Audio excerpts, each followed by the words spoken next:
¿Qué tal? Ya estamos aquí. Bienvenidos a este nuevo webinar de Rankia. Soy Laura Guzmán, periodista especializada en economía y finanzas y colaboradora de Rankia. Bueno, ¿cómo están los mercados? ¿Cómo está la situación? ¿Qué días tan intensos estamos viviendo? Y qué mejor manera, ¿no?, que también averiguar estos días realmente si estamos tranquilos o no con nuestra cartera de inversión. Es algo fundamental que sobre todo se ve en momentos de tensión, en momentos de gran volatilidad, como la que estamos viviendo ahora mismo en el mercado, y es lo que queremos también averiguar en este webinar. Queremos descubrir cómo construir una cartera eficiente, cómo realizar una inversión, una cartera que sea robusta, diversificada, resistente, y para eso siempre tenemos que contar con buenos profesionales como los que me acompañan en esta tarde aquí en directo en Rankia. Tengo ya el placer de saludar por aquí a Miguel Ángel Cicuéndez, que es socio de Consulae. Miguel Ángel, ¿qué tal estás? Encantada de saludarte. Pues nada, muy bien. Oye, encantado, Laura, de volver a estar con Rankia. La verdad es que estuvimos haciendo uno parecido en la época del COVID y ahora volvemos en una época complicada. Allí dijimos que era buen momento de comprar y bueno, vamos a ver qué decimos hoy.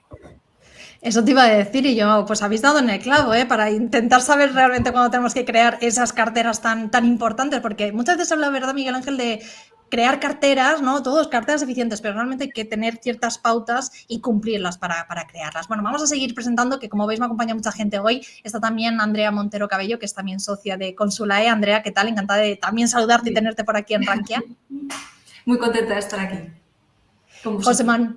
José Manuel, encantados también nosotros. José Manuel García Rolán, también socio de Consulae. José Manuel, encantada también de contar contigo aquí en Rankia.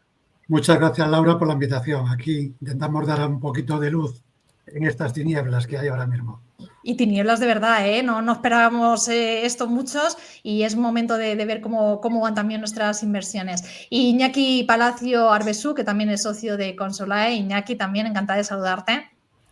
Igualmente, Laura, buenas tardes a ti, buenas tardes a todas las personas que se han apuntado hoy a este webinar.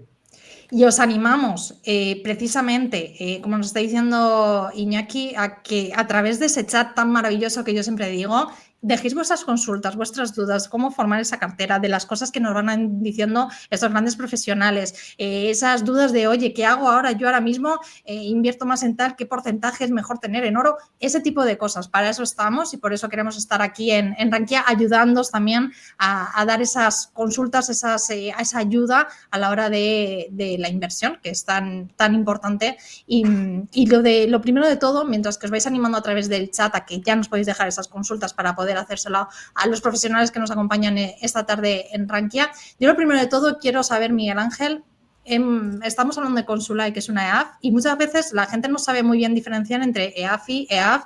¿Qué es una EAF exactamente? O sea, ¿qué diferencia hay entre una EAF, por ejemplo, y una EAFI? Bueno, vamos a ver, las EAFIS es que al final nos quitaron la letra I y nos quedamos en EAF. Ahora la diferencia actual es entre EAF nacional y EAF, que se considera ESI, Empresa de Servicio de Inversión. Nosotros en concreto somos una EAF de las grandes internacionales, es decir, que somos ESI, Empresa de Servicio de Inversión, y que tenemos, bueno, pues capacidad para operar tanto en España como fuera de ella. Entonces, ¿quién es Consulae? Pues Consulae es una empresa de asesoramiento financiero registrada, por supuesto, en la CNMV, especializada en la planificación financiera y patrimonial para personas físicas y jurídicas. Nos caracterizamos por ofrecer a nuestros clientes la libertad de elegir la entidad financiera. Es decir, con nosotros no hay obligación de trabajar con un solo banco. No, puede ser. Trabajamos con multitud de ellos y, bueno, pues dependiendo del producto por el que nos decantemos, trabajamos con uno, trabajamos con otro. Con lo cual, ahí se elige con quién se desea trabajar, adaptándonos nuestras soluciones a los objetivos y a las necesidades del cliente. Es decir, hacemos un traje a medida.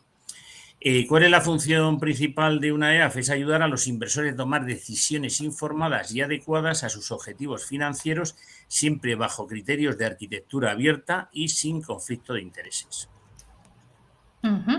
Bueno, es importante tener claro eso antes de ya pasar a hablar de todo lo que está pasando en los mercados y de cómo construir esa cartera. Nos están saludando ya a través del chat. Paulo, buenas tardes desde Lisboa, también María Luisa desde Barcelona. Muchas gracias por saludarnos y por saber que estáis ahí al otro lado viendo este webinar y ayudándonos también, ¿no?, a hacerlo también más visible. Vamos también a intentar averiguar un poco más qué hacéis desde Consulae. Ya nos ha dicho Miguel Ángel un poquito pues esas pinceladas, ¿no?, que realmente es una EAF, qué es lo que hacéis más o menos en Consulae. Pero, Andrea, ¿cuál es vuestro proceso de trabajo con los clientes? O sea, una vez que cogéis ese cliente, ¿qué es lo que les ayudáis? ¿Qué hacéis con ellos? Bueno, pues como bien ha dicho Miguel Ángel, nuestro trabajo es acompañarle durante toda su vida financiera y es primero evaluar sus objetivos, su cartera actual, hacer un diagnóstico y en función de eso, de las necesidades de liquidez y de esos planteamientos que se hayan hecho en la cartera, del perfil inversor y demás, pues hacerle un traje a medida, ¿no? Entonces, primero diagnóstico, ver objetivos, perfil de riesgo y luego preparar una cartera a medida. Y este webinar quería comentar un poco que lo vamos a enfocar más a resolver consultas, dada la situación actual, y bueno, hacerlo un poco más dinámico de lo que teníamos pensado inicialmente por las circunstancias actuales. Por eso hay que animarse a través del chat a dejarnos esas consultas, esas dudas para poder hacerlas en directo. ¿Qué tipo de servicios ofrecéis directamente desde Consulae, Andrea? Pues asesoramiento de carteras, tema de herencias, planificación patrimonial, todo lo que tiene que ver también con asesoramiento a vehículos institucionales. Actualmente asesoramos a varias SICAVs y fondos de inversión. Bueno, un poco todo eso, ¿no? El acompañamiento en toda la parte financiera del cliente. Dentro de la parte de renta variable, Miguel Ángel, cuéntanos un poquito cómo estáis viviendo ahora mismo la situación, qué es lo más importante. Miguel Ángel. Pues quisiera compartir quisiera compartir los gráficos. Vamos a ello. ¿Se me escucha? Sí. Fenomenal. Bueno, pues como decía, bueno, que quería compartir los gráficos, ya he visto que los habéis podido poner. Bueno, por hacer un pequeño resumen, porque es muy, bueno, ya sabemos todo lo que ha pasado hasta el momento y, bueno, lo único que no sabemos es qué es lo que va a ocurrir. Pero viendo el gráfico del S&P 500, nosotros nos dimos cuenta en el mes de febrero que quizás la bolsa había hecho en general un techo y sobre todo las empresas tecnológicas, bueno, pues empezaron a corregir de una forma clara y, bueno, pues oye, el mercado ha entrado en una fase claramente bajista. Las fases claramente bajistas dan muchas oportunidades. Nosotros hacemos carteras a medio y largo plazo y entonces, bueno, pues lo que al ver que el mercado se podía tornar bajista, porque esto ha sido bastante antes del tema del Día de la Liberación y de la problemática con los aranceles, bueno, pues vimos que el mercado entraba en esta corrección y, bueno, decidimos reducir el riesgo de los clientes en general, todo adaptándonos a su perfil, ya digo, de riesgo, dependiendo si eran moderados, eran dinámicos o eran arriesgados, ¿no? Entonces, ahora estamos en un punto donde el mercado está entrando en una fase de, bueno, no sabemos si está haciendo un cierto suelo, ya veremos, hay noticias que están por venir, nosotros no somos adivinos, no tenemos ni idea de lo que va a terminar ocurriendo, pero podemos anticipar por situaciones muy parecidas que siempre hay una oportunidad interesante y hay que adaptarse al perfil de riesgo de cada momento. Entonces, creemos que el mercado está en una oportunidad bastante interesante, es decir, con la liquidez que logramos hacer en la zona de máximos, bueno, pues ahora estamos diversificando y estamos tomando cierta ventaja sobre la situación actual. Con lo cual, creemos que es un momento bastante interesante y, bueno, y que estamos sabiendo sacar cierto pecho con la situación actual. Mira, tenemos una pregunta precisamente sobre renta variable. Vamos a quitar lo que estábamos viendo, porque nos pregunta Momentum Capital en el chat, ¿qué cartera crearíais para un inversor con perfil arriesgado que le gusta invertir un 90% en renta variable?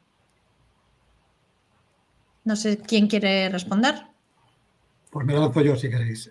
Bueno, pues en principio nosotros estamos entrando para clientes con mucha liquidez, pues estamos entrando de forma gradual, aprovechando las correcciones porque pensamos que al final, como bien decía Miguel Ángel, creemos que después de una caída pues, prácticamente desde máximos de un 20% los índices americanos, pues es el momento de ir entrando de forma gradual. Es decir, yo creo que todavía tenemos que ser un poco cautos porque el escenario, bueno, pues hay bastantes incertidumbres con los aranceles, pero yo creo que ir entrando de forma gradual, aprovechando las caídas, guardándote cierta liquidez, pues yo creo que es la forma de entrar siempre que vayas pensando en el medio y largo plazo, porque al final esto es como hay que entrar, es decir, comprar barato y pensar que, bueno, o intentar comprar más barato que hace 2 o 3 meses, sobre todo con estas caídas y después ir entrando de forma gradual y, bueno, pues aprovechar las caídas, días que las habrá de mayor volatilidad para ir incrementando. Claro, a esto yo añado, José Manuel, ¿qué es estar barato? Porque hay muchas dudas, muchas veces cuando vamos a comprar, ¿no? ¿Qué es estar barato? Porque hay mucha gente que no sabe exactamente qué es esto de estar barato o caro, ¿no? Cuando compras, es verdad que los profesionales estamos muy acostumbrados a escucharlo, pero mucha gente que nos escucha no sabe realmente qué es. Así que yo aprovecho la ocasión y te pregunto, ¿qué es estar barato? Bueno, realmente hay que matizar el barato, depende de qué sector y qué tipo de activo. Efectivamente, estamos hablando que estamos en mucho mejores precios y unos precios más razonables históricos con respecto a lo que había hace 3 meses, que como bien decía Miguel Ángel, estábamos un poco diciendo que esto era cari, estaba muy arriba, todos los valores, sobre todo las grandes tecnológicas, muy vamos a unos precios ya muy exigentes y lo que realmente con esta depuración o estas caídas nos han dejado en precios bastante más atractivos con respecto a la media. Lógicamente hay otros sectores que están muy castigados porque realmente llevan años que no han subido y encima han sido tan castigados como ahora. Estamos hablando a lo mejor compañías más intermedias, americanas y no americanas, que de alguna forma pueden tener mucho sentido para configurar una cartera a medio plazo. No sé si Sí, explicado. Si alguien tiene dudas también a través del chat, pues que nos lo vayan dejando esas consultas también si quieren que ampliemos un poquito más esto, pero creo que ha quedado bastante claro. Bueno, hemos visto un poco la posición o la situación, ¿no? Actualmente de la renta variable. Vamos a echar un vistazo a la renta fija. Habéis hablado Miguel Ángel, de la situación de Trump, de la inflación, ¿no? Que al final es verdad que sigue ahí latente, ahí, como digo yo, está como medio dormida, que no sabemos muy bien hacia dónde va a tirar, pero de momento sigue ahí. No sé si es preocupante, José Manuel, la situación en la que está la inflación, los aranceles impuestos con Trump, que todo esto al final pueda provocar que los tipos de interés no bajen lo esperado por muchos y al final, claro, todo esto también genere una fuerte tensión en la parte del mercado de bonos. Sí, realmente, bueno, hay muchas teorías con respecto a esta medida de Trump. Nosotros tenemos nuestro punto de vista. Es cierto que Trump ha dado un golpe en la mesa con la imposición de aranceles, algunos exagerados y con métodos de cálculo quizá muy discutibles. Esto ha generado un caos en todos los mercados debido principalmente a las incertidumbres y consecuencias que puede provocar en los diferentes activos y sobre todo en la economía de muchos países. Bajo nuestro punto de vista, como hemos dicho, todo parece indicar que son medidas que persiguen, pues, podríamos hablar de 3 objetivos. Quizá negociación para conseguir rebajar aranceles, equilibrando la balanza comercial y ventajas económicas y geopolíticas. Ya vemos que están todos los frentes y sobre todo con los diferentes países para conseguir mejores condiciones para Estados Unidos. Por otra parte, también persigue forzar quizá a la Fed a bajar tipos de interés, como estamos hablando que Trump se ha encontrado, bueno, esto no es que se haya encontrado, ya lo sabíamos, que la deuda americana está muy desmadrada. Este año, además, es un año especial porque ya le vence o va a vencer una tercera parte de la deuda total que tiene y, por tanto, está interesado en bajar deuda y refinanciar los tipos, refinanciar esta deuda a tipos más bajos para minorar los costes de financiación, porque ahora mismo, bueno, podemos hablar de que son más altos que todo el gasto en defensa. Esto es una barbaridad. Y, por último, yo creo que pues un poco lo que está persiguiendo, o lo que pensamos que está persiguiendo, es conseguir un dólar quizá más débil, algo que ya lo estamos viendo, es decir, el dólar ha pasado de prácticamente 1,02, 1,03 a 1,10 y, lógicamente, esto es para favorecer exportaciones. Por tanto, son 3 retos complicados, pero que parece indicar que son vitales para la administración de Trump. Este órdago también tiene sus riesgos, esto lo estamos viendo. El tiempo quizá corre en contra de Estados Unidos, ya que si no consigue negociar pronto y bueno, de una forma más o menos ágil con los diferentes bueno, pues países, la escalada de aranceles, sobre todo con Europa y China, es probable que nos llevemos a una recesión global. Incluso podemos estar hablando, y no es descabellado, llegar a lo que se llama una estanflación, y eso principalmente los que peor iban a pasar en este escenario, sin duda, pues serían los países, sería Estados Unidos, y precisamente bajando el consumo y bueno, pues de alguna forma también aumentando la inflación. Esto es un poco lo que ya está empezando a descontar el mercado. Es decir, esto es una opción que no es descabellada y, bueno, pues de alguna forma esto, mientras no se normalice, pues nos está generando muchas dudas y mucha volatilidad en los mercados. Uh-huh. Y dentro de este escenario, que es el que nos estás dibujando con esas posibilidades y centrándonos y hablando un poco de la renta fija, actualmente, ¿qué tipo de renta fija sería aconsejable incorporar en cartera? Pues yo creo que aquí hay, volviendo un poco a los 2 escenarios, uno más agresivo, que puede ser una estanflación, una recesión, y otro más liviano, que si llega a negociar pronto los aranceles, esto se va a normalizar. En el primer contexto, lógicamente, hay que apostar por bonos de calidad, bonos de gobierno o corporativos de muy poca duración, incluso monetarios, ya que los spreads de crédito aumentarán y se suele castigar mucho a los activos de peor calidad. Si esto queda solo en una recesión, pues incluso se podría incrementar algo de duración, pero con mucho cuidado, porque ya estamos viendo que el mercado ha descontado pues prácticamente 3-4 bajadas de tipos en lo que resta de año. Entonces es importante no hacer a contrapié, es decir, ahora mismo ya quizás es tarde para entrar en renta fija con duración. Es mejor estar en duraciones cortas y tranquilidad. Si vamos a un segundo escenario que se normalicen o, bueno, que de alguna forma empezamos a ver la luz con estos posibles acuerdos, pues, hombre, yo creo que aprovechar las caídas de crédito sería una buena opción y estas semanas aumentar algo de riesgo en crédito, aprovechando mayores tires y un escenario de recuperación que podría ser más ventajoso para este tipo de activos. Y después, por otra parte, pues también nosotros estamos incluyendo en carteras, bueno, sobre todo algunos fondos de retorno absoluto, de baja volatilidad, de renta fija, que hacen gestión activa, que generan alfa. Y, bueno, son ideas que normalmente descorrelacionan y bueno, pues puede ser importante meter este tipo de activos en este momento de mercado, pues simplemente para diversificar riesgo y hacerlo sobre todo con varias ideas de diferentes gestoras para también diversificar riesgo gestores. Es muy importante. Uh-huh. Miren, nos están dejando algunas consultas y ahora vamos también a hablar un poquito de cómo diversificar con Iñaki, pero nos están dejando unas consultas de precisamente cómo añadir esa renta fija, ¿no? Que es un poco lo que estábamos hablando. Dice Pepi que para compensar una cartera variable en estos momentos sí sería conveniente adquirir para compensar algunos fondos de renta más fija y luego pregunta dentro de esta renta fija si es mejor entonces, que voy a poner también la pregunta, si es mejor entonces en la eurozona.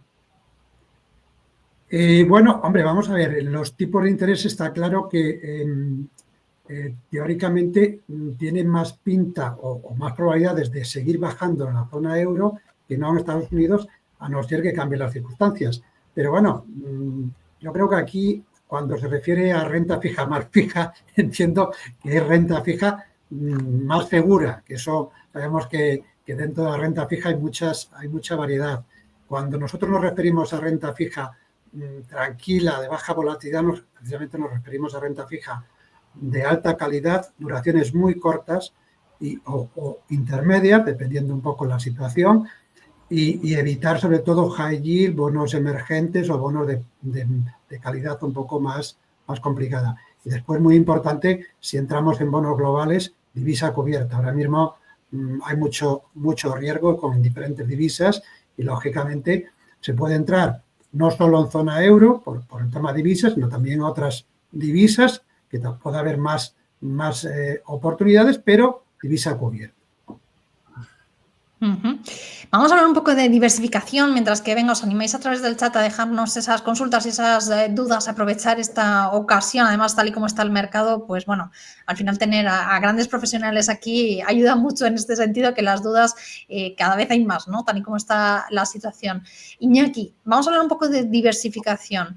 Es verdad que muchas veces cuando hablamos de crear una cartera eficiente, que hablamos de crear una cartera con diferentes activos, pero que realmente no están relacionados, ¿no? O sea, que están descorrelacionados entre ellos. Pero realmente, ¿qué activos son así? O sea, ¿qué activos descorrelacionan dentro de una cartera de inversión?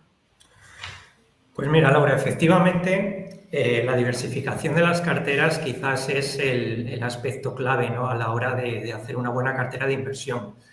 Pero quizás lo primero tenemos que entender que es el término de correlación, ¿no?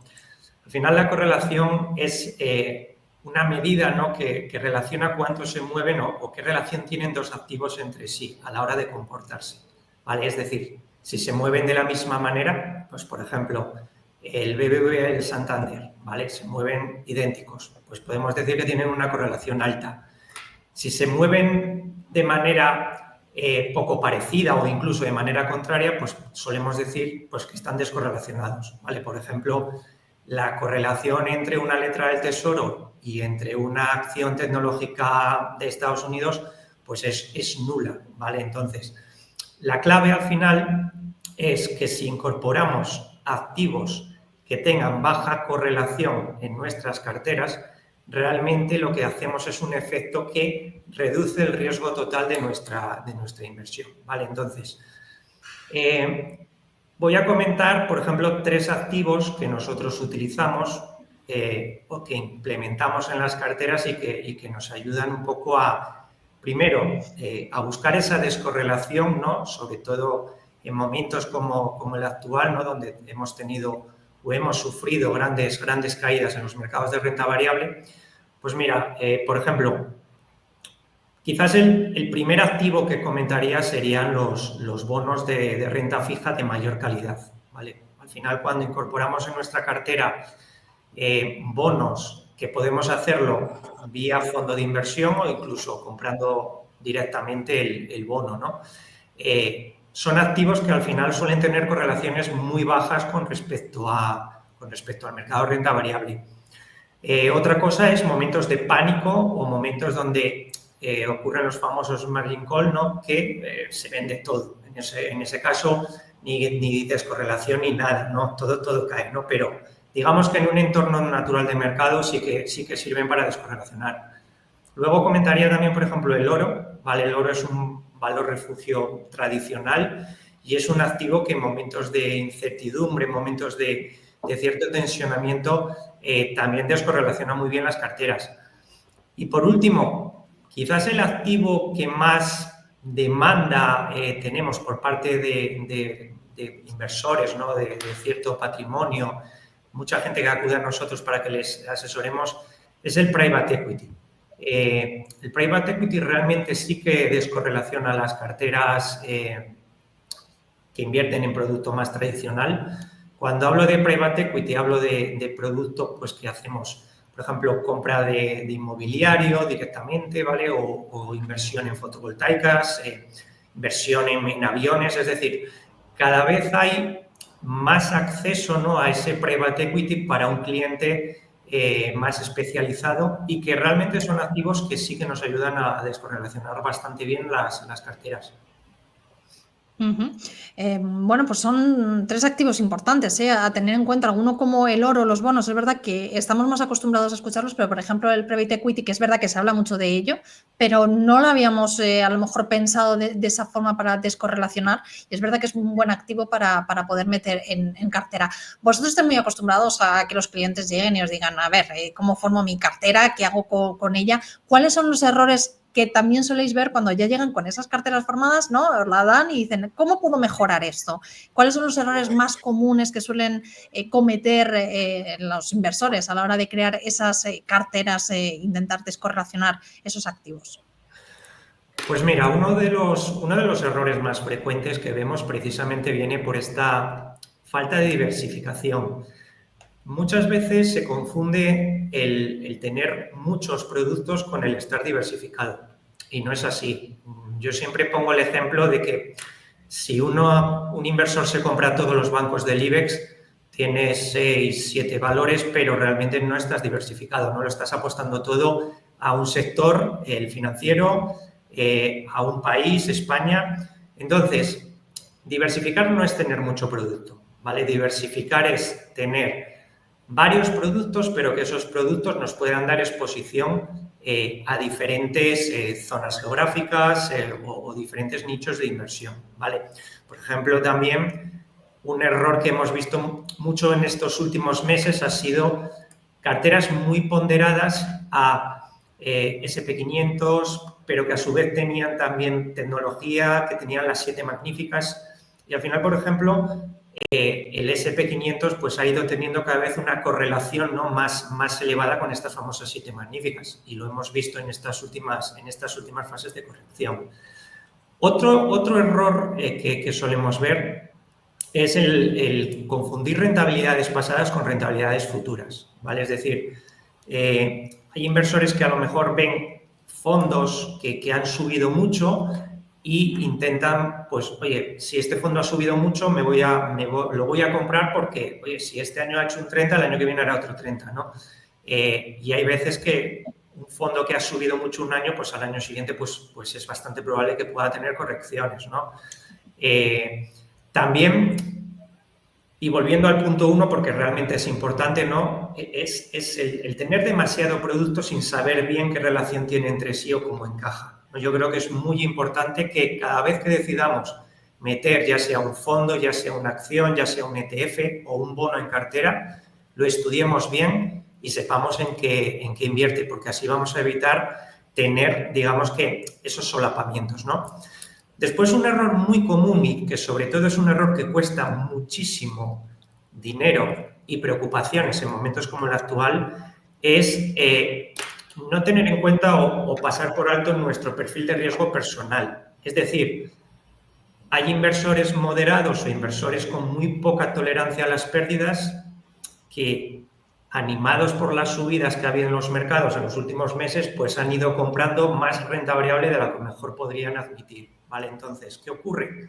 Cuando todo sube, es maravilloso, ¿no? La cartera va mucho mejor que lo que debería de ir para un perfil moderado, pero claro, afrontamos esta fase de pánico y la cartera sufre el cliente y muchas veces no, con tiempo y paciencia todo se puede arreglar, ¿vale? Pero sí que es cierto que situaciones así, en momentos como el actual, a veces se lleva más tiempo, ¿no? del deseado el solucionarlas. Incluso hay gente que directamente, pánico total, lo vende todo y al final te has comido la caída y te vas a quedar fuera en la subida, ¿vale? Entonces, súper importante el siempre mantener o tener muy claro cuál es nuestra tolerancia al riesgo.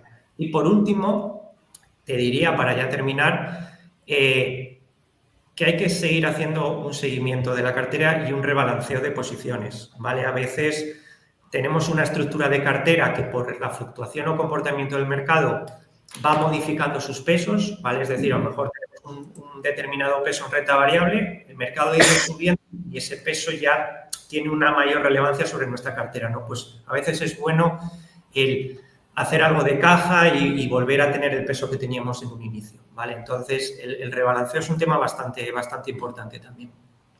Además, esa parte de rebalanceo, Iñaki, ¿Cómo aconsejas hacerla? Porque es verdad que también genera muchas dudas, ¿no? ¿En qué momento hago el rebalanceo? ¿Cuándo es mejor momento para hacer el rebalanceo?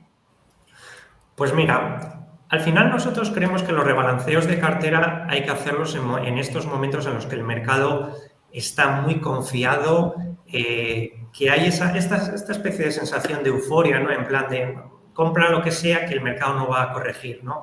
Bueno, sí, los mercados corrigen, ¿vale? Entonces, yo creo que en esos momentos de tranquilidad son momentos para estudiar nuestra cartera, ver qué activos son los que más han corrido, y sobre todo, si vemos que quizás todo lo que han subido pudiera no estar justificado o pudiese estar un poquito inflado, sería bueno hacer algo de caja, reducir peso, porque también de esa manera hacemos una cosa que psicológicamente es súper sano, ¿vale? Que es esta estrategia de vender caro y comprar barato, que es maravillosa, ¿no? Y que a veces es muy difícil hacerla. Pues bueno, cuando todo sube y parece que hay que comprar todo porque nos quedamos fuera, quizás es momento de plantearse si no es mejor empezar a hacer caja. Y momentos como el actual, donde pánico, el mundo se acaba, de repente la economía va a estar fatal, hay que venderlo todo. No, ahora son momentos de sentarse, tranquilidad y a lo mejor empezar a plantear estructuras de compra.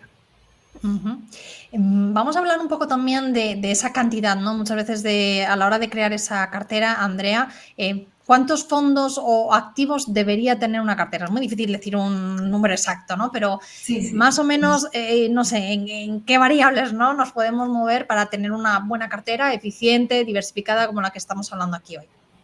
Pues a ver, depende de muchos factores, entre ellos, pues bueno, por supuesto el patrimonio que se asesora en la cartera, ¿no?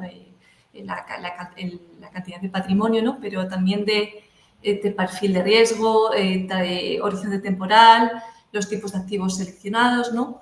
Al final no se trata de invertir de comprar fondos por el simple hecho de comprarlos, ¿no? Hay que revisar esos fondos y ver si son elementos que diversifican y que no se están duplicando los activos o las inversiones que queremos hacer, ¿no? Entonces, hay que revisar, por así decirlo, las entrañas del fondo para seleccionar los que verdaderamente me aportan valor y no duplicar posiciones, ¿no? Entonces, no se puede decir un número concreto porque hay que analizar esas variables para sacar el número correcto que debe tener la cartera, ¿no? Y si hablamos de dinero, también ¿qué mínimo necesito para poder invertir hoy en día en fondos? No necesitas una gran cantidad. No, la verdad es que hoy en día los fondos te permiten diversificar desde cualquier cantidad y, bueno, nosotros recomendamos siempre trabajar con bancos que tengan arquitectura abierta. Sí que es verdad que hay fondos que tienen mínimos de entrada, pero siempre se pueden encontrar en este tipo de bancos opciones que también nos gusten y que se puedan implementar en la cartera. O sea que, en ese sentido, los fondos de inversión es el mejor producto para empezar a ahorrar en el medio largo plazo. Nos preguntan, vamos con una pregunta, porque nos están preguntando por fondos de inversión. No especifica Momentum, que es la persona que ha hecho la pregunta, por si acaso yo lo voy a hacer ahora, pero bueno, si quieres especificar un poco más, pero me imagino que lo que quiere preguntar directamente es cómo veis incluir dentro de la cartera, tal y como está la situación ahora mismo, fondos en defensa. Pues mira, si quieres contesto yo, porque de hecho fue una de las primeras medidas que adoptamos en las carteras cuando Trump fue elegido presidente. Empezamos a incorporar peso en defensa y de hecho ha sido uno de los activos que mejor se ha comportado.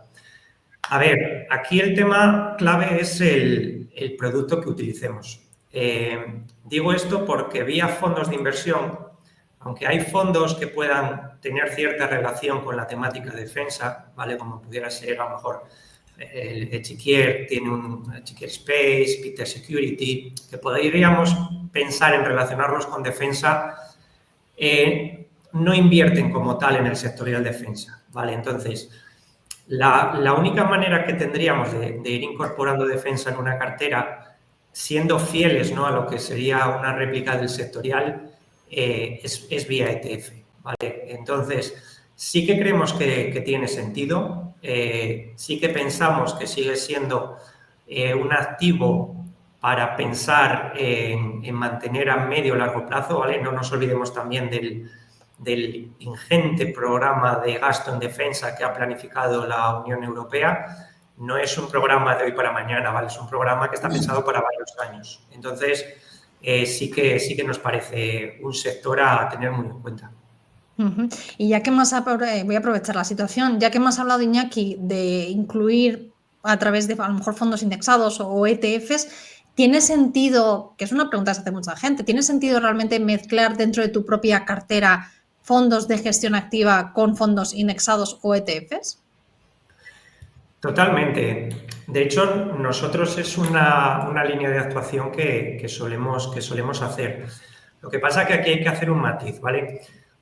Al final, nosotros no creemos que haya una gestión que prevalezca sobre otra, ¿vale? No pensamos que la gestión activa sea mejor que la gestión indexada o viceversa, ¿no? Sino que lo que creemos es que ambas tienen sentido en una cartera, pero tenemos que tener muy en cuenta que la gestión indexada, al final, hay que trabajarla, ¿vale? No es incorporar una gestión indexada y ala, me dejo llevar por lo que hagan los mercados, porque luego pueden venir sustos y pueden venir errores.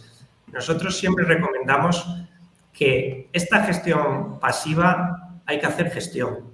Y la gestión que no hace el gestor, ¿vale? De ahí un poco el ahorro en costes, no hay un gestor que haga gestión, la tiene que hacer el inversor, ¿vale? Entonces, sí que creemos que tiene sentido y funciona combinar ambos estilos de gestión, pero la gestión indexada lo que hace es que tengamos que estar más encima de la cartera, más pendientes y también tener quizás más grado de conocimiento, ¿vale? Al final no nos olvidemos que tenemos que sustituir al gestor, ¿vale? Entonces, momentos como el actual, donde requiere cierto conocimiento, cierta agilidad y demás, pues es importante tenerlo en cuenta.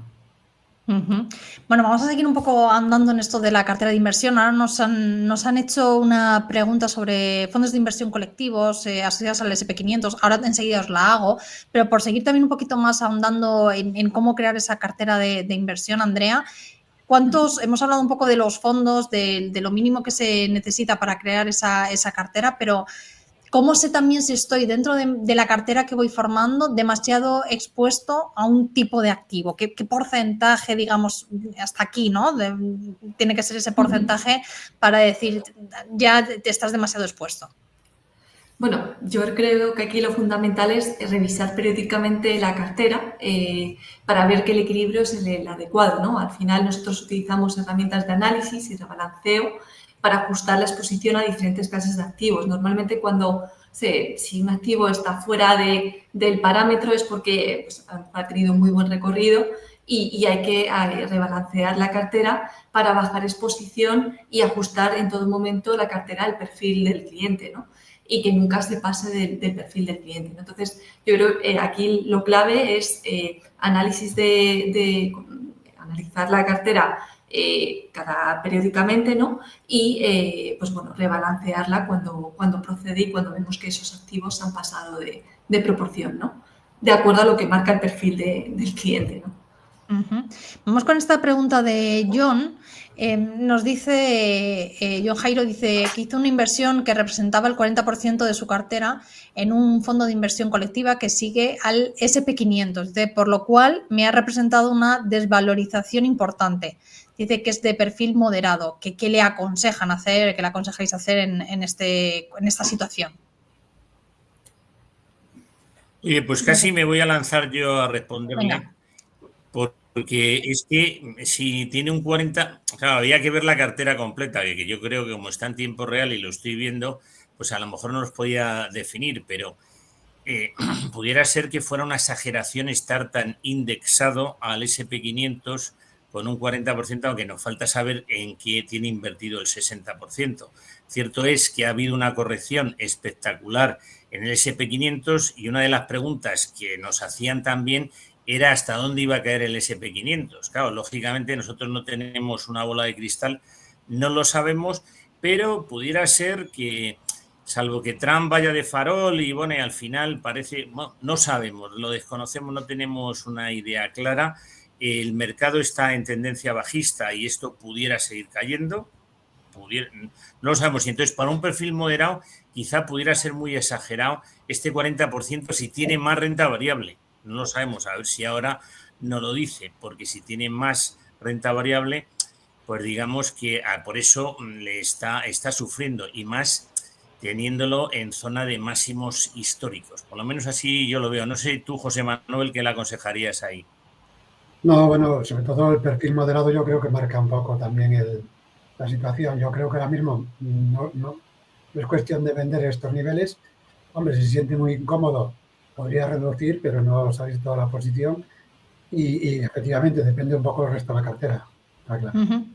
Pues mira, a lo mejor... Acaba de decir que perdón, que dice que el 60% es que, como lo estoy viendo aquí en tiempo real, lo tiene en renta fija. Bueno, eso es lo que os iba a decir. Y ahora mismo nos acaba de contestar John diciendo que tiene el resto en 60% en renta fija. Quizás para nosotros el 40% para un perfil moderado es demasiado renta variable. Nosotros llegamos hasta un máximo de un 30% o aconsejamos para un perfil moderado.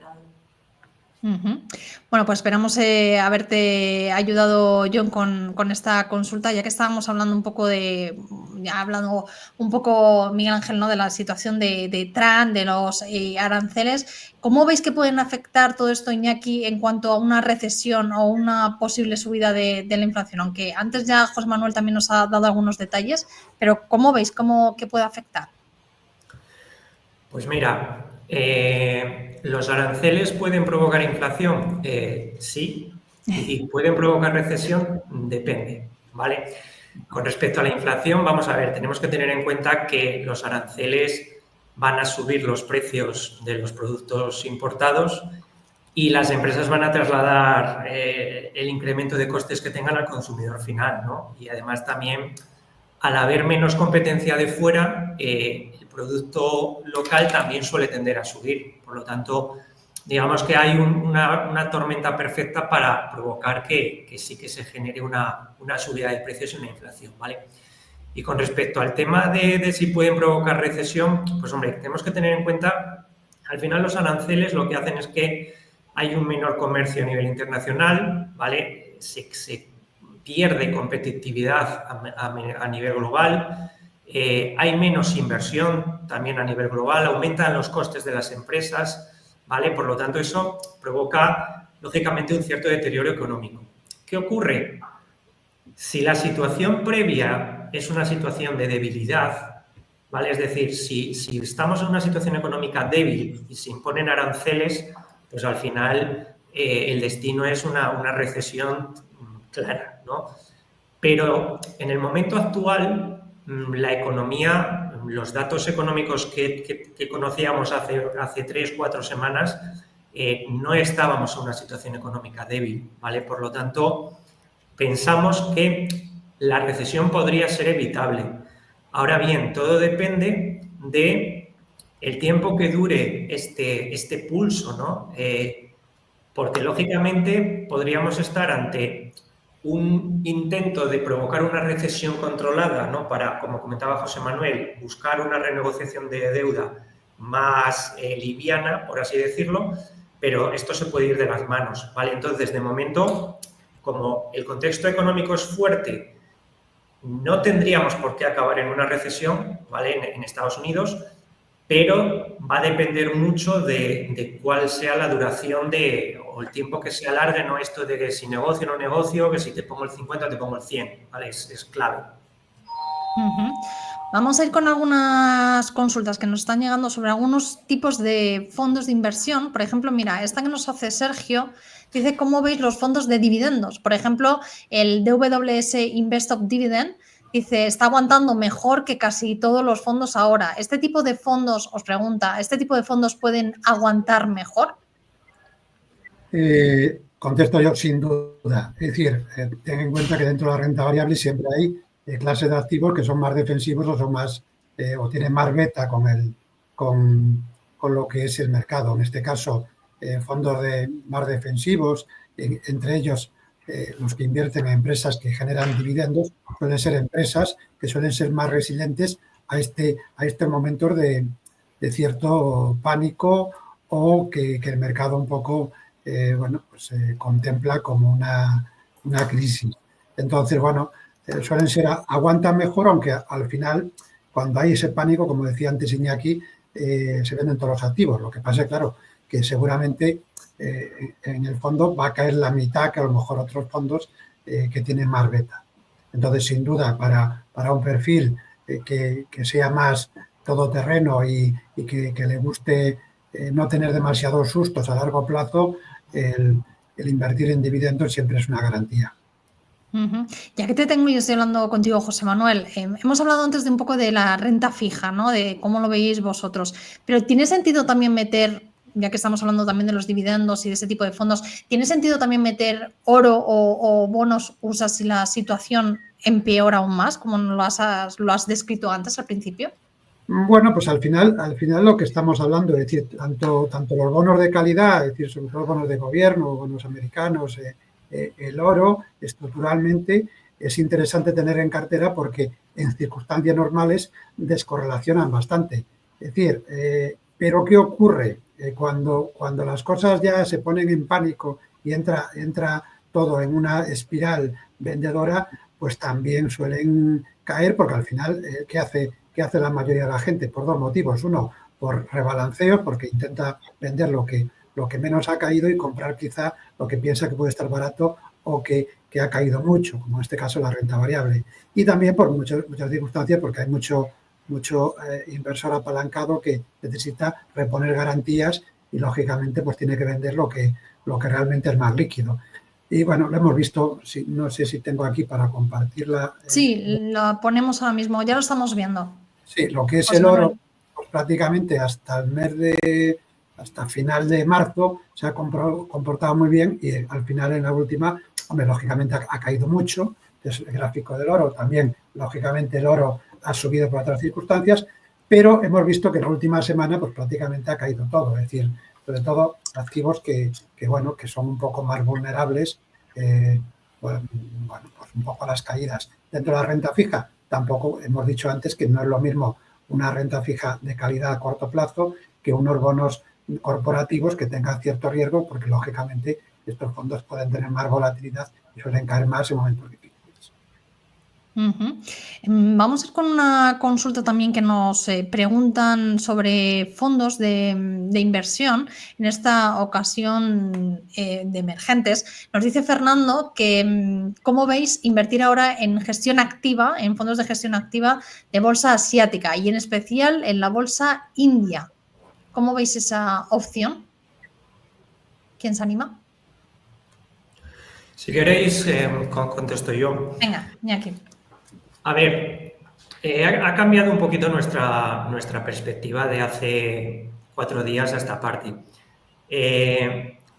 Antes, digamos que estábamos bastante, se podría decir que positivos, ¿no? en todo lo que es la parte de sudeste asiático, especialmente toda esta zona, Vietnam, Laos, Camboya, ¿no? Economías que crecen, economías que lo están haciendo muy bien y que vía fondos de inversión asiáticos un poquito más globales, pues podría ser interesante, ¿no? Con India estábamos neutrales, ¿vale? India lleva una temporada que no está funcionando demasiado bien, quizás también porque estaba excesivamente cara, ¿vale? Entonces, esta corrección que está teniendo el mercado indio es relativamente positivo porque está empezando a entrar en cierto precio, pero de momento seguimos neutrales y estábamos fuera totalmente de China, ¿no? Claro, tras los aranceles o tras la noticia de los aranceles, pues hombre, no hay que olvidarse que los países asiáticos, sobre todo, pues bueno, India, ¿no? Y estos países del sudeste asiático, sí que pueden verse de una manera relevante afectados por los aranceles. Entonces, de momento, nos mantenemos a la espera.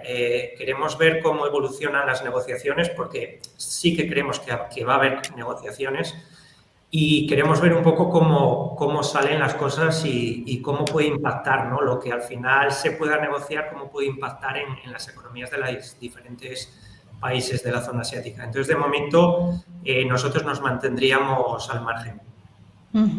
Y en la renta fija, José Manuel,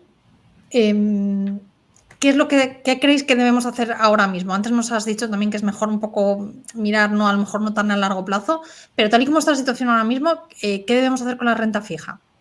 Sí, pues mira, lo que estamos viendo es que lo único que descorrelaciona prácticamente ahora mismo, es decir, en momentos tan complejos, no digo estructuralmente, pero sí en momentos tácticamente ahora mismo, pues son las duraciones muy cortas. Es decir, yo creo que mientras no se despeje, como bien decía antes Iñaki, el tema de los aranceles, las negociaciones, etcétera, si esto vamos a incorporar más inflación o menos, o esto se arregla rápido con las negociaciones, pues tenemos que ser cautos. Es decir, sobre todo duraciones muy cortas, bonos de calidad, algo de retorno absoluto, como he dicho antes, algo que nos aporte alfa, que sean flexibles. Hay muy buenos gestores que están haciendo las cosas muy bien y, bueno, pues, no quiero dar nombres aquí ahora mismo, pero hay gestores que lo están haciendo fenomenal, que realmente están ganándose un poco los cobros de gestión que hacen y la verdad que, bueno, pues este tipo de activos sumados a bonos de calidad corto plazo, pues estamos tranquilos porque, oye, si la inflación sube, al final, y por más alto por más tiempo, nos va a dar esa rentabilidad sin mucho riesgo y si de alguna forma las cosas se arreglan y la inflación ya no es un problema, pues en ese momento buscaríamos quizá aumentar algo de duración y aumentar algo de riesgo de crédito, pero siempre con la tranquilidad de verlo ya en directo. Y no precipitarlo. Ahora es muy importante no precipitarlo. Es fundamental, yo creo que es una de las cosas fundamentales cuando vemos los mercados en la situación actual. Os animo a través del chat, si tenéis alguna otra consulta, nos queda nada ya para ir terminando este webinar. Antes de terminar, mientras si se animan a dejarnos esas últimas dudas, yo os quería preguntar, dada la situación que hay en el mercado, dada vuestra experiencia y dada que os tengo aquí a los cuatro, que es una oportunidad única de poder teneros aquí a los cuatro y poder preguntaros. Yo quería haceros una consulta, pero ya muy en general. Tal y como están los mercados ahora mismo, con la volatilidad que estamos viviendo, ¿qué consejo le podríais dar a cualquier persona que nos esté escuchando? Que cuando vemos muchas veces todas estas noticias y ya empiezan a aparecer en medios generalistas, es como que la gente se empieza a asustar, ¿no? Entonces, vosotros con esa experiencia tan grande que tenéis como grandes profesionales, ¿qué consejo le podéis dar? Andrea, empiezo contigo. A ver, ¿qué consejo le podemos dar a las personas que nos están escuchando? Yo creo que el principal de todos es no dejarse llevar por las emociones, actuar de forma racional, ir día a día de la situación e ir adaptando la situación a los cambios que se van produciendo, ¿no? Pero sobre todo no dejarse llevar por esas emociones de lo vendo todo, pánico total, todo va a ir a pique, no, eso al final no da buenos resultados, la experiencia nos lo ha dicho. Lo que nos gusta a los periodistas, dejar esos grandes titulares de sangría en los mercados, ese tipo de cosas. Iñaki.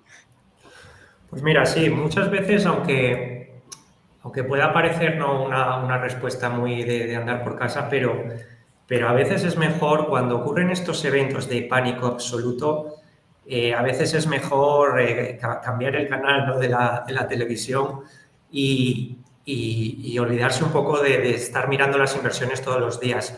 O sea, nosotros lo hacemos porque nos dedicamos a esto, ¿no? Y te puedo decir que lo pasamos mal revisando carteras y analizando la situación. Entonces, un inversor que puede desentenderse un poco, quizás en momentos como el actual, lo mejor que puede hacer es no estar excesivamente encima, no estar excesivamente pendiente, porque al final el ver todos los días noticias negativas nos acaba, por así decirlo, envenenando la mente y nos va a llevar seguramente a tomar decisiones precipitadas y posiblemente erróneas.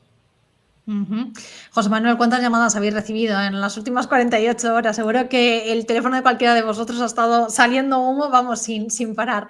Con vuestra experiencia, José Manuel, ¿qué consejo también le darías a todos los que nos están escuchando? Pues llamadas unas cuantas. Mira, pues yo creo que hay varias cosas que debemos aprender, pero sobre todo aprender de los errores, porque ahora es cuando muchas veces dicen, si hubiera hecho, si no hubiera hecho. Yo creo que el tener un perfil adecuado, es decir, el tener activos adecuados es esencial. Entonces, muchas veces pensamos que lo sabemos todo, bueno, que todo sube, que esto cuando sube todo es maravilloso, yo soy el mejor, pero cuidado, vienen las vacas flacas y hay que aprender de los errores, porque además después, como decía Andrea, no hay que dejarse llevar por las emociones, es decir, todo pasa, es decir, hemos visto cosas peores, yo he vivido unas cuantas y hemos salido y estamos aquí, es decir, que muchas veces esta no es una recesión o no es un mercado todavía que digamos que no tiene solución, era mucho peor el COVID,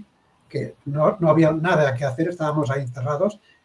Bueno, hay mecanismos para solucionarla, con lo cual tranquilidad y esperar y aprender de los errores para una vez que pasen rectificar, que es de sabios.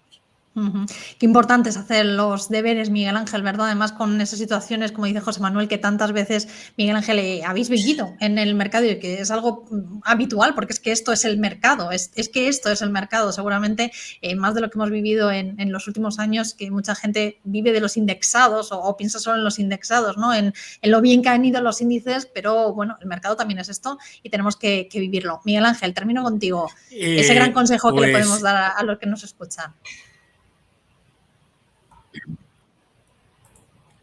Bien, bueno, pues no sé si puedes poner el gráfico Sí. Ahí tengo el índice del miedo, contra el S&P 500. Esta situación que vimos en concreto ayer y que vimos cómo el mercado llegaba a un clímax de miedo, y esto nos dio a entender que de momento podríamos estar encontrando un cierto suelo, sin saber si lo hemos encontrado o no, que no es relevante. Pero lo que sí nos demuestra es que se repite una situación ya conocida y que esto, pues bueno, puede ser una buena oportunidad de compra para quien tiene liquidez y ha sabido hacerla en ese momento. Y bueno, pues oye, ahí tenemos el gráfico que, como podemos ver, llegó a estar en los entornos del 50 y el 60% el índice de volatilidad. Y esto, bueno, pues nos da a entender, vamos, el que ya se hiciera en concreto el telediario de la 1 desde la bolsa fue una señal ya de pánico absoluto. Teoría de la opinión contraria. Bueno, pues es buen momento para entrar desde mi punto de vista. Y una cosa que sí que te quería dejar también es, ¿sí? Quiero compartir, por si hay alguien que se queda en concreto sin la posibilidad de, o nos quieren mandar alguna pregunta o nos quieren contactar, bueno, pues en concreto quería compartir nuestro contacto, a ver, que estoy entrando en presentación y aquí lo que tengo que entrar es, perdona, no sé si nada, tú puedes sí, Miguel Ángel, visualizar. mientras que lo vas buscando, no tienes que dejar de compartir la que tenemos ahora mismo, tienes que quitar esa para poder volver a compartir también esa información. Entonces tienes que dejar de compartir la que tenemos actualmente, bien. Eso es, para volver a compartir y así ya no la podemos mostrar. Eso, perfecto. Eso es, así ya lo podemos, las cosas del directo, como se suele decir, ¿no? Pero vamos, sí estoy de acuerdo en que cuando vemos, como estabais hablando, yo me quiero quedar de todo, es importante todo lo que habéis dicho, pero creo que estos 4 mensajes del final, es cuando lo dicen profesionales con gran experiencia, al final creo que son los mensajes que todos, seáis inversores que llevéis mucho tiempo, seamos inversores que estamos dando esos primeros pasos, yo creo que son fundamentales a la hora de invertir. Ya sí estamos viendo el documento, Miguel Ángel. Fenomenal, pues muchísimas gracias. Ahí tenéis esos datos para cualquiera que se quiera poner en contacto con ellos. Aún así también los intentaremos dejar también a través de Rankia aquí en el webinar, que se queda además grabado para todos aquellos que queréis. Mira, nos están dejando una última pregunta. Si queréis vamos con ella y ya terminamos, porque es verdad que no hemos hablado de ello. Sergio nos pregunta por el mercado de criptoactivos. No sé hasta qué punto vosotros, pero bueno, dice que cómo veis el mercado de cripto en activos de alta calidad como XRP, dada la información macro que existe alrededor de este activo. ETFs, adquisiciones, acuerdos firmados con bancos centrales. Bueno, no es un activo que nosotros por regulación nos toquemos demasiado. Sí es cierto que con el mundo de ETFs podemos hacer cualquier tipo de réplica, pero directamente con mundo cripto no, porque lógicamente no es nuestra labor. Para eso tienen profesionales que se dedican a esto y empresas que se dedican a intermediar. Nosotros sí podemos hacerlo mediante réplicas de ETFs. Bueno, pues ahí podemos replicar cualquier tipo de activo o cualquier cesta de activo. Y bueno, pues el que de alguna forma quiere estar expuesto al activo, pero sin estar expuesto un poco al riesgo, un poco de momento que hay algún tipo de activo que bueno, algunas empresas que hemos visto que han tenido problemas o de regulación, pues lógicamente con ETFs lo pueden solventar. Uh-huh. Pues nos vamos a quedar con esto. Vuelvo a poner por si acaso ese contacto de Consulae. Está también en la web, que es consulae.com, para todos aquellos también que quieran acceder a la web. Ahí tenéis también los contactos, tanto número de teléfono como mail para cualquiera que estéis interesados. Y nada, Andrea, Iñaki, Miguel Ángel, José Manuel, ha sido un placer teneros aquí en este webinar de Rankia en un momento tan complicado como el que estamos viviendo en los mercados. Tener la voz de la experiencia siempre pues es un acierto. Así que muchísimas gracias por acompañarnos en este webinar. Muchas gracias. Gracias a vosotros. Pues nada, muchas gracias, Laura. Y muchas gracias a todos los que nos habéis acompañado en ese chat con vuestras consultas, que yo siempre insisto que son fundamentales y para nosotros siempre es un placer el poder ayudaros. Así que nada, gracias y nos vemos en un nuevo webinar. Hasta la próxima. Hasta la próxima. Luego.